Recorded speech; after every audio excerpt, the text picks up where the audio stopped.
Millionaire CEO froze at the gala when his ex-fiancée walks in with twins who look just like him. Grace.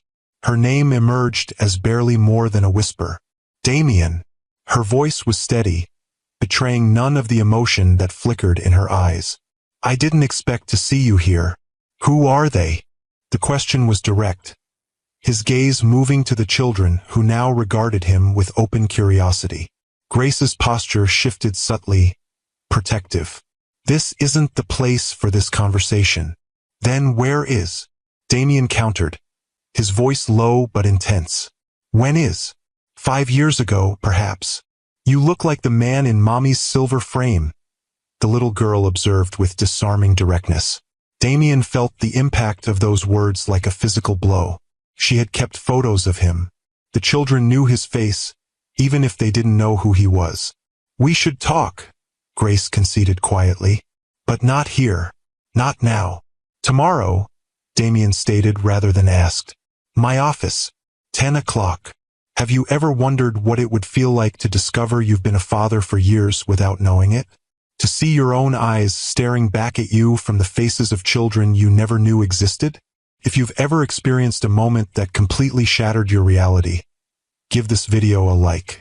I'm Mr. Harrison, and today's story will take you on an emotional journey about control, secrets, and the unexpected paths to love and redemption. The annual Evergreen Foundation Charity Gala represented everything Damien Richard had built his life around: power, prestige, and the carefully curated image of success. At 42, he had transformed Meridian Innovations from a struggling tech startup into a billion-dollar empire through relentless determination and an unwavering commitment to controlling every variable in his life. Tonight was no different. His custom Armani tuxedo fit perfectly against his athletic frame, his dark hair styled with just enough silver at the temples to suggest distinguished experience rather than age. The champagne in his hand, untouched for the past hour, was merely a prop in the performance of being Damien Richard, tech visionary and philanthropist. The quarterly projections look promising, remarked Victor Blackwell, Meridian's CFO and one of the few people Damien considered something close to a friend. The board is particularly impressed with the neural interface division. They should be, Damien replied, his voice carrying the quiet confidence that had become his trademark. We're 3 years ahead of our closest competitor. Victor nodded, taking a sip of his champagne. Speaking of competitors, Ellison from Nexus Tech is here tonight. 10 o'clock, by the bar. Damien didn't bother looking. This was how he operated, always 3 steps ahead, always calculating the most advantageous move. I'll speak with him later, after his funding announcement falls flat next week. Victor chuckled. Always the strategist. Until the universe decided to introduce a variable he couldn't control. The subtle shift in the room's energy registered before he consciously processed what was happening. Conversations faltered. Heads turned toward the grand entrance, and a ripple of whispers spread across the gathering. Damien turned, following the collective gaze of the crowd. And there she was. Grace Turner stood in the doorway, a vision in wine silk that caught the light with every breath. 5 years had passed since he'd seen her last, yet time seemed to have only refined her beauty. Her chestnut hair now fell in soft waves to her shoulders rather than the long curls he remembered. Her posture carried a new confidence, her smile more assured. But it wasn't Grace alone that caused Damien's carefully constructed world to tilt on its axis. Flanking her on either side, holding her hands with matching expressions of wide-eyed wonder, were 2 children, a boy and a girl, perhaps 4 years old, with familiar amber eyes and the same determined set to their small chins that Damien saw every morning in his mirror. The champagne flute slipped from his fingers, shattering against the marble floor in a crystalline explosion that seemed to happen in slow motion. The sound cut through the murmurs, drawing every eye in the room, including Grace's. Their gazes locked across the crowded ballroom, and in that moment, Damien Richard, the man who had built an empire on his ability to anticipate and control every outcome, found himself completely, utterly frozen. Damien? Victor's voice seemed to come from miles away. Are you all right? But Damien couldn't respond. His mind was racing through calculations, possibilities, implications, and landing repeatedly on one inescapable conclusion. Those children, with their amber eyes, with the boy's serious expression and the girl's curious tilt of the head, they were his. They had to be his. And Grace had kept them from him for nearly 5 years. The realization hit him with physical force, a tightness in his chest that made breathing suddenly difficult. 5 years of their lives gone. First steps, first words, first everything. Moments he hadn't even known to miss. Grace was moving now, guiding the children through the crowd with practiced ease, accepting greetings with gracious smiles while keeping the twins close. She was deliberately avoiding his section of the ballroom, Damien realized, her path taking her toward the opposite side where the foundation's director stood welcoming guests. "Excuse me," he managed to say to Victor, already moving before the words were fully formed. The crowd seemed to part before him, conversations hushing as he passed. Damien Richards' intensity was legendary in Boston's business circles. The focused determination that had built Meridian was now directed entirely at reaching Grace and those children. His children. He intercepted them near the grand staircase, positioning himself directly in their path with a suddenness that caused Grace to stop abruptly, her smile faltering. After their brief, tense exchange, Grace guided the twins away, disappearing into the crowd with practiced social grace. Damien remained rooted to the spot, his mind racing with questions and a growing sense of something he rarely experienced: loss of control. Victor appeared at his side, concern evident in his expression. "What was that about? You look like you've seen a ghost." "Not a ghost," Damien replied, his gaze still fixed on the last place he'd seen Grace and the twins. "My children." The revelation hung in the air between them, Victor's shock palpable in the silence that followed. "You're certain?" he finally asked. "Look at them, Victor." Damien turned to his friend, his expression a complex mixture of anger, wonder, and determination. "They're 4, maybe 5 years old. They have my eyes, my expressions." The timing aligns perfectly with when Grace left. Left was a sanitized version of what had actually happened. 5 years ago, Grace Turner had walked away from their engagement after a devastating argument about priorities and futures, returning his ring with a finality that had both enraged and shattered him. 2 weeks later, she had disappeared from Boston entirely, leaving her position at the city's most prestigious architectural firm and vanishing so completely that even Damien's considerable resources had failed to locate her. Now he understood why. If you've ever had someone keep a life-changing secret from you, hit that like button right now. The pain of betrayal cuts deep, especially when it involves family. "What are you going to do?" Victor asked quietly. Damien's expression hardened into the familiar mask of determination that had built Meridian Innovations from nothing. "Whatever it takes. Those are my children, Victor. Mine. And I've already lost 5 years with them." "Tread carefully," Victor advised, recognizing the dangerous glint in his friend's eye. "This isn't a hostile takeover. These are children." And Grace clearly had her reasons. "Reasons I intend to understand fully," Damien replied, his tone leaving no doubt about his resolve. "And then I intend to become part of their lives, whether Grace approves or not." The remainder of the gala passed in a blur. Damien went through the motions, shaking hands, making small talk, even delivering his planned remarks about Meridian's commitment to the foundation's work. But his mind remained fixed on Grace and the twins, who stayed carefully on the opposite side of the ballroom. Later that night, alone in his penthouse overlooking the Boston skyline, Damien poured himself a rare glass of scotch and allowed his mind to travel back to the beginning, to the day he'd first met Grace Turner, 6 years earlier.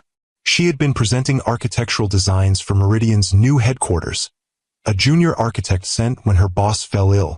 Most people would have been intimidated presenting to Damien Richard and his executive team, but Grace had been different. When he'd questioned one of her design choices, suggesting it prioritized aesthetics over functionality, she hadn't backed down. "With all due respect, Mr. Richard," she had said, her green eyes meeting his directly, "if I wanted to design something merely functional, I'd be creating warehouses, not the headquarters for a company that claims to be revolutionizing the future." This design marries form and function in a way that will make people feel something when they enter. Isn't that what Meridian is about? Creating technology that doesn't just work, but transforms how people experience the world. The room had fallen silent, his executives waiting for the legendary Damien Richard temper to erupt. Instead, he had smiled, a genuine smile that rarely appeared in business settings. "You're absolutely right, Ms. Turner," he had conceded. "And you're hired." "Excuse me?" Grace had looked confused. "Not for your firm. For Meridian. I want you as our in-house architect, overseeing not just the headquarters but all our global offices. Your vision aligns perfectly with ours." "I already have a job, Mr. Richard. I'll double your salary." "It's not about the money." "Triple it, then. Plus creative control." She had laughed then, a sound that somehow cut through his usual defenses. "Do you always get what you want?" "Always," he had replied, not yet understanding that Grace Turner would be the exception to that rule in more ways than one. She had taken the job, but not immediately. She had made him wait 2 weeks for her answer, something no one did to Damien Richard. That had been his first clue that Grace was different. She wouldn't be rushed, controlled, or intimidated. And something in him had responded to that strength, that certainty of self. Their professional relationship had quickly evolved into friendship, and then into something deeper. Damien found himself sharing thoughts with Grace he'd never voiced to anyone. About his childhood in foster care, about building Meridian from nothing, about his fears that success had cost him something essential along the way. "You've built walls so high," she told him once, as they sat on the balcony of his penthouse. The city lights spread before them like stars. "You're so focused on controlling everything that you miss the beauty of uncertainty." "Uncertainty is just another word for risk," he had replied. Grace had smiled, touching his face gently. "Risk is also another word for possibility, for growth, for life." Damien swirled the amber liquid in his glass, the memory so vivid he could almost feel her touch again. How had they gone from that moment of perfect understanding to where they were now? Strangers with shared children he hadn't even known existed. The answer lay in what had happened next, in the months that followed as their relationship deepened and the fundamental differences in how they viewed the world began to create fractures neither of them saw coming. Her relationship had progressed with the same intensity that characterized everything in Damien's life. Within 6 months, they were living together. By their 1-year anniversary, he had proposed with a ring specially designed to reflect the architectural principles Grace so valued: beauty with purpose, form with function. The memory of her face when he'd presented it still haunted him. Joy, yes, but also a flicker of something else. Hesitation, concern. He'd dismissed it then, attributing it to surprise. Now, staring out at the city lights, he wondered if she had already sensed the storm coming. The proposal had coincided with Meridian's most ambitious expansion yet, a global initiative that demanded every moment of Damien's attention. Gradually, dinner dates were canceled, weekend getaways postponed, conversations cut short by urgent calls. Grace had been patient, understanding the demands of building something revolutionary. But patience had its limits. "We need to talk about the wedding," she had said one rare evening when they were both home before midnight. "It's been 8 months since you proposed, and we haven't set a date." "The Singapore deal is closing next month," he had replied, not looking up from his laptop. "After that, we'll have time to focus on wedding plans." "That's what you said about the Dubai project. And before that, the London office." Her voice had held no accusation, just a quiet sadness that should have been his warning. "I'm beginning to think there will always be another deal, another project, another reason to postpone our life together." That had gotten his attention. He'd closed the laptop, turning to her fully. "This is our life together. Everything I'm building for us, for our future." "But what about the present, Damien? When do we actually live the life you're working so hard to secure?" The conversation had ended with reassurances and promises, a date tentatively set for the following spring. But the underlying tension remained, surfacing again when the topic of children arose. "I want a family," Grace had told him one Sunday morning as they lingered over coffee. Another rare moment of calm in their hectic lives. Not someday in the distant future when everything is perfect. Soon. We will, he had assured her. Once the company is stable, once the right structures are in place. Having children is a major responsibility, Grace. I want to be certain we can give them everything they deserve. Including time? She had asked pointedly. Because that's what children need most. Not perfect circumstances or material advantages. Just parents who are present. The argument that followed had been their first serious one. A clash of fundamentally different perspectives on what made a life well lived. Grace valued presence, connection, the messy beauty of imperfect moments shared. Damien valued security, achievement, the creation of perfect conditions for happiness to flourish. Neither was wrong, but the gap between their visions had begun to widen. The final breaking point had come on a rainy Tuesday evening. Damien had canceled their anniversary dinner, the third year in a row, for an emergency board meeting. When he'd finally arrived home near midnight, expecting to find Grace asleep, he'd instead found her sitting in the dark living room, her packed suitcase beside her. "I can't do this anymore," she had said simply, her voice steady despite the tears on her cheeks.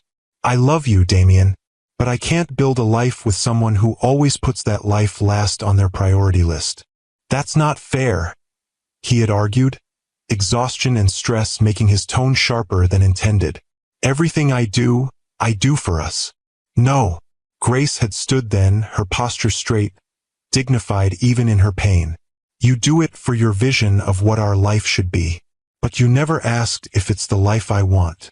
"What do you want, then?" he had demanded, frustration building.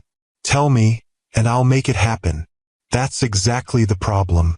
You think you can solve everything, control everything, arrange everything to your specifications. But life, real life, doesn't work that way." She had slipped the engagement ring from her finger, placing it on the coffee table between them. "I want a partner who understands that the most precious things in life can't be scheduled, controlled, or perfected. They can only be experienced, moment by imperfect moment." "You're being emotional," he had said dismissively, a response he had regretted instantly and every day since. "Let's discuss this tomorrow when we're both thinking clearly."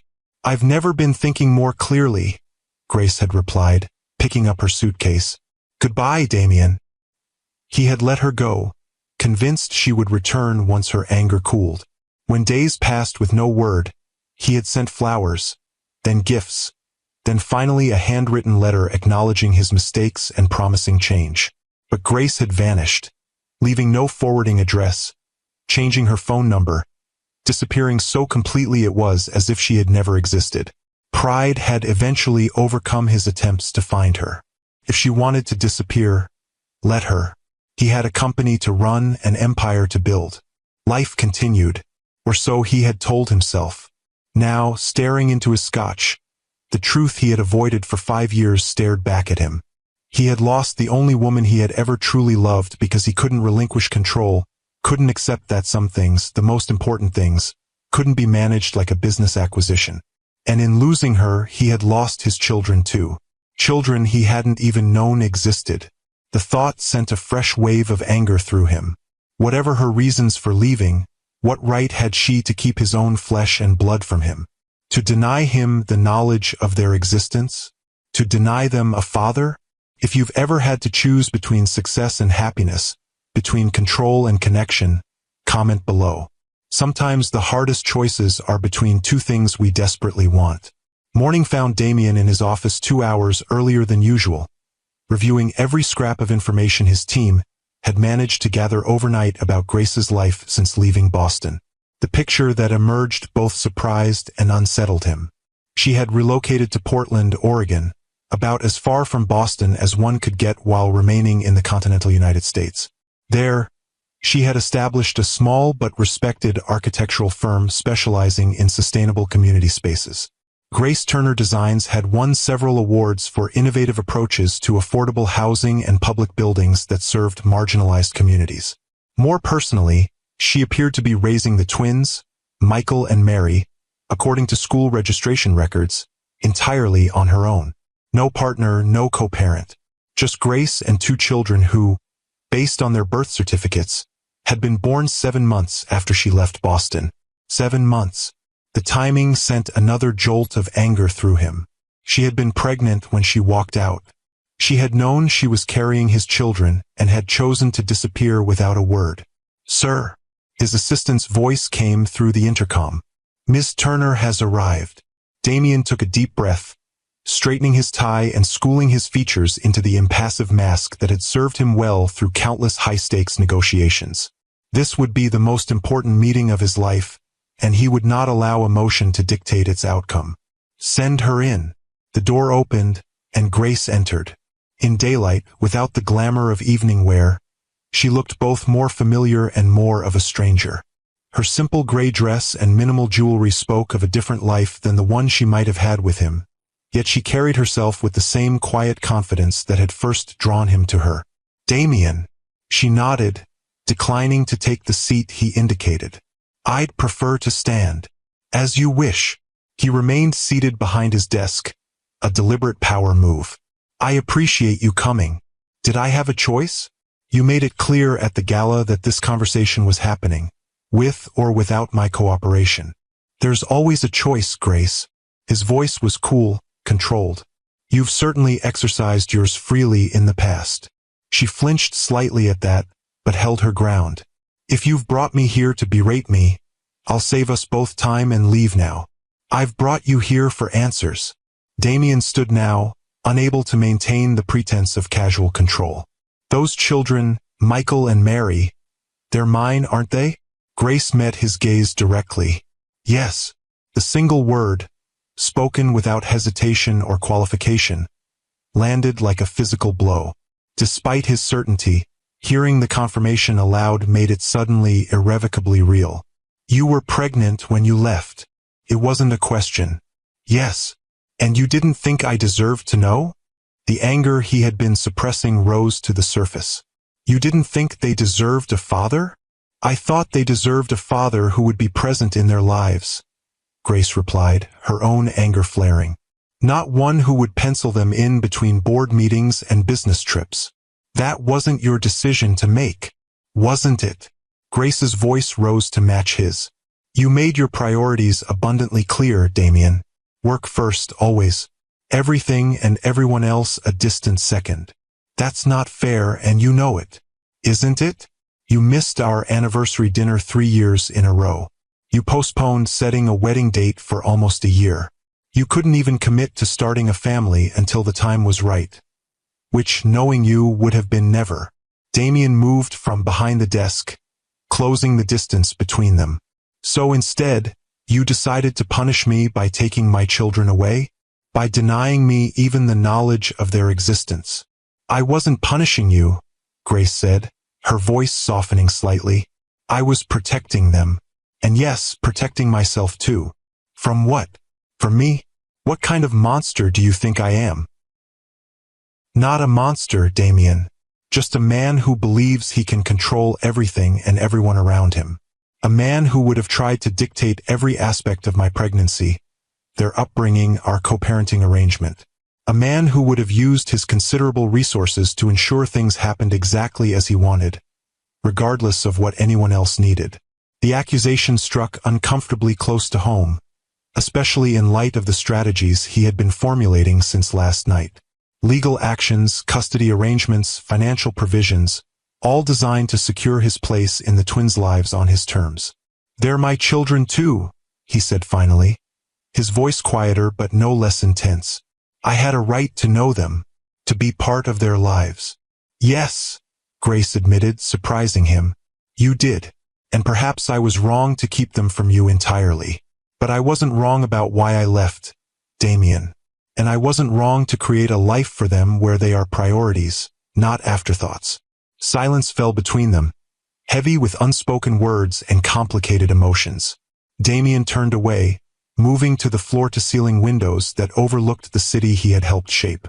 His reflection stared back at him, successful, powerful, alone. "What are they like?" he asked finally, his voice softer than before. The question seemed to catch Grace off guard. She had clearly come prepared for anger, for legal threats, for the full force of Damien Richards' legendary determination. This simple, human inquiry momentarily disarmed her. There, she paused, searching for words. They're extraordinary. Michael is thoughtful, observant. He watches everything, processes it internally before speaking. He builds these incredible structures with his blocks, architectural, like they have purpose beyond just being tall. A small smile touched Damien's lips despite himself. And Mary, pure energy, curious about everything, questions constantly. She's fearless. Climbs the highest playground equipment, jumps into the deep end of the pool, introduces herself to strangers before I can stop her. Grace's expression softened as she spoke of her daughter. She has your determination. Once she decides to do something, there's no changing her mind. They sound perfect, Damien said quietly.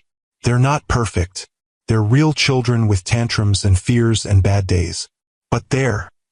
Grace hesitated, then finished simply, they're ours. Ours. The word hung in the air between them, a reminder of what could have been, what should have been. I want to know them, Damien said, turning back to face her. Not as occasional visitors in my life, but as my children. I've missed 5 years, Grace. I won't miss any more. And how exactly do you envision that working? Grace asked, wariness returning to her voice. Your life is here in Boston. Ours is in Portland. Your schedule barely allowed time for a relationship, let alone parenting. Things change. People change. Do they? Have you? The skepticism in her tone was unmistakable. Before Damien could respond, his phone buzzed with a message from his assistant. Emergency board call in 5 minutes. Potential hostile takeover attempt by Nexus Tech. 5 years ago, he would have dismissed Grace immediately, prioritizing the crisis without a second thought. Now, looking at the message and then at the mother of his children, he made a different choice. Tell them to reschedule, he said into the intercom. I'm in the middle of something important. Grace's eyes widened slightly at this unexpected response. You asked if I've changed, Damien continued, setting his phone aside. The truth is, I don't know. I've spent 5 years building Meridian higher and stronger, telling myself it was what mattered most. Then I saw 2 children with my eyes looking back at me, and suddenly nothing else seemed important at all. One gesture doesn't erase 5 years of priorities, Damien. No, it doesn't. But it's a start. He moved closer, his voice earnest now. I'm not asking you to uproot your lives immediately. I'm asking for a chance to know my children, and for them to know me. To find a way forward that works for all of us. Grace studied him, searching for the manipulation, the control that had characterized their relationship's end. Instead, she found something unfamiliar in Damien Richards' expression. Uncertainty, vulnerability, hope. It won't be simple, she said finally. They don't know you're their father. They know about you, that you exist, that you and I were together once, but not the full truth. When were you planning to tell them? When they were old enough to understand. When I could explain why I made the choices I did without it sounding like their father didn't want them. The implication stung, but Damien recognized the truth in it. Had he known about Grace's pregnancy, would he have risen to the occasion? Or would he have tried to manage it like another business challenge, scheduling fatherhood around his more pressing priorities? We can tell them together, he suggested, when the time is right. For now, I could just be a friend, someone getting to know them gradually. Grace considered this, her practical nature weighing the proposal. They're returning to Portland tomorrow. We only came for the foundation event. I designed their new community center. I know, Damien said, surprising her again. Your work has been exceptional. The Sustainable Housing Initiative in East Portland particularly. You've been following my career? I never stopped, he admitted quietly. If you've ever regretted letting someone walk away from your life, hit that subscribe button. Sometimes we don't realize what we had until it's gone. The moments stretched between them, charged with unspoken history and complicated emotions. I have meetings in Portland next month, Damien said finally, though no such meetings existed yet. Perhaps I could see them then. Just briefly as your friend. Grace hesitated, then nodded slowly. I think that would be acceptable. But Damien, her voice took on a warning tone. If this is some strategy to gain their trust before launching a legal battle for custody, tell me now, because I will fight you with everything I have. It's not, he assured her, though the thought had indeed crossed his mind during his sleepless night. I just want to know them, to be part of their lives in whatever way I can. All right then, one visit. We'll see how it goes. As Grace prepared to leave, Damien found himself reluctant to end their conversation, to let her walk away again. The photo in the silver frame, he said suddenly. The one Mary mentioned. Which one is it? Grace paused at the door, a faint blush coloring her cheeks. From the charity sailing regatta. You were laughing with the wind in your hair. It's the only time I ever saw you completely unguarded, completely in the moment. Damien remembered that day, one of the rare occasions when he had set work aside entirely, when he had allowed himself to simply experience joy without analyzing or controlling it. It had been Grace's influence that made such moments possible. I'd like to be that man again, he said softly. The one in the photo. I hope you find him, Grace replied, equally soft, for the twins' sake, and your own. With that, she was gone, leaving Damien alone with possibilities he had never dared to imagine. The month that followed was unlike any in Damien Richards' carefully ordered life. For the first time in his career, he delegated critical decisions to his executive team. He rearranged his schedule to create space for what truly mattered. He even began sessions with a therapist, something he had always dismissed as unnecessary, to understand the patterns that had cost him so much. You equate control with safety, Dr. Winters observed during their third session. Not unusual for someone with your background. Foster care rarely provides stability or security. I built Meridian from nothing because I never wanted to feel powerless again, Damien acknowledged. But in controlling everything around me, I lost the one person who mattered most. And now I have a second chance. Not just with Grace, but with children I never knew I wanted until I saw them. The day of his Portland trip arrived with uncharacteristic nervousness. Damien, who had negotiated billion-dollar deals without breaking a sweat, found himself changing his tie 3 times and second-guessing the gifts he had selected for the twins. Grace had suggested meeting at a local park, neutral territory where the children could be comfortable. As his driver navigated the unfamiliar Portland streets, Damien rehearsed what he would say, how he would act, then reminded himself that this wasn't a business meeting to be scripted and controlled. It was life, messy and unpredictable and real. He spotted them immediately. Grace seated on a bench while Michael and Mary explored a nearby playground. For a moment, he simply watched from a distance, drinking in the sight of his children at play. Michael methodically building a structure in the sandbox, Mary fearlessly scaling the highest climbing frame.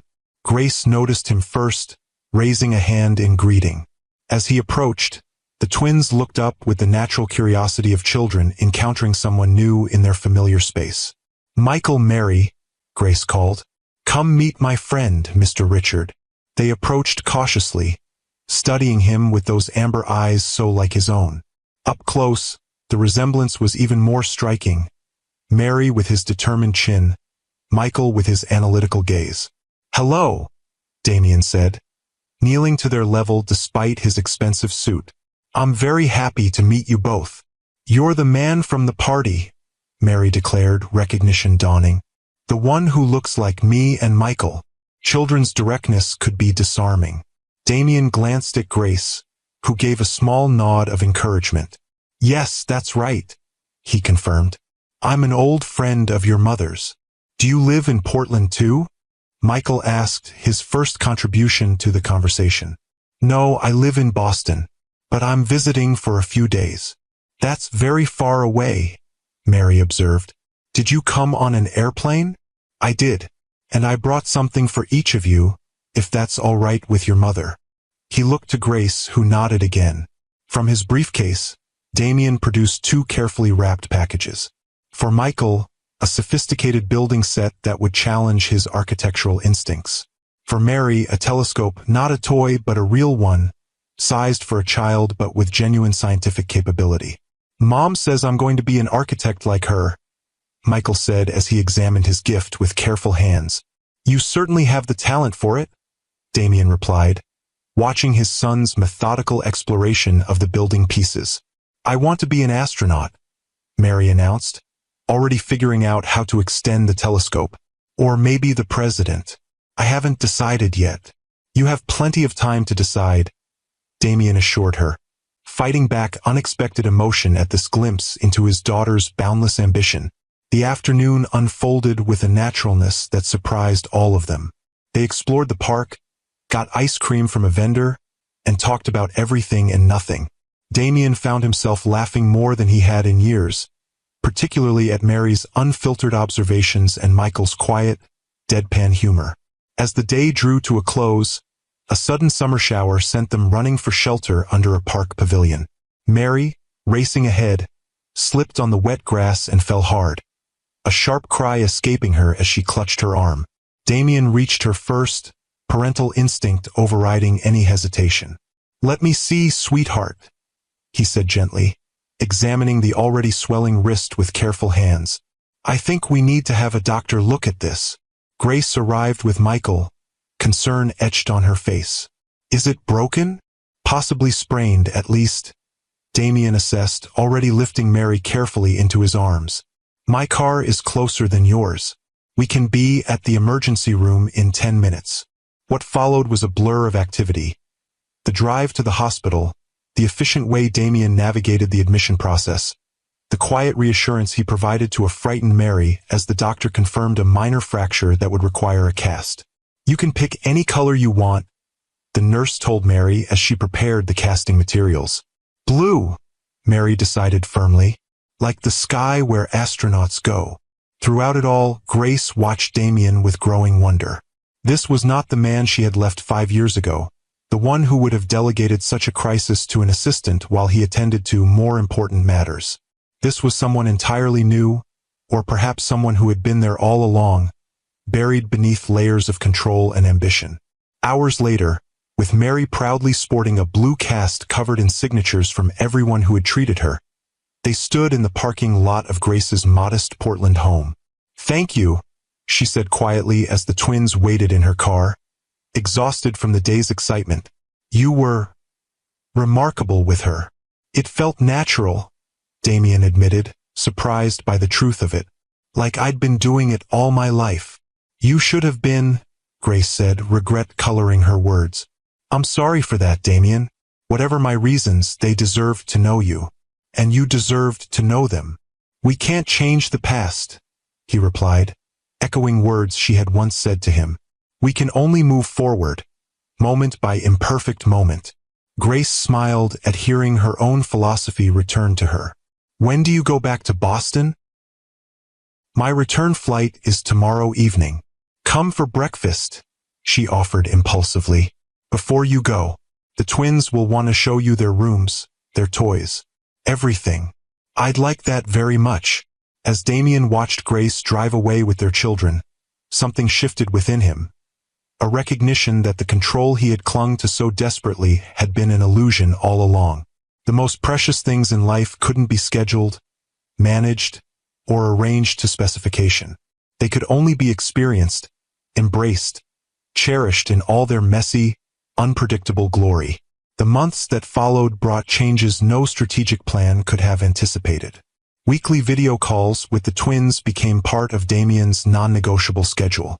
Monthly visits to Portland, or occasionally, carefully planned visits by Grace and the twins to Boston, created a rhythm of family life he had never imagined possible. Meridian continued to thrive, not despite Damien's shifted priorities, but because of them. His executive team, empowered by his new approach to leadership, brought fresh perspectives that drove innovation. His own creativity, long suppressed by relentless focus on control, flourished in the space created by balance.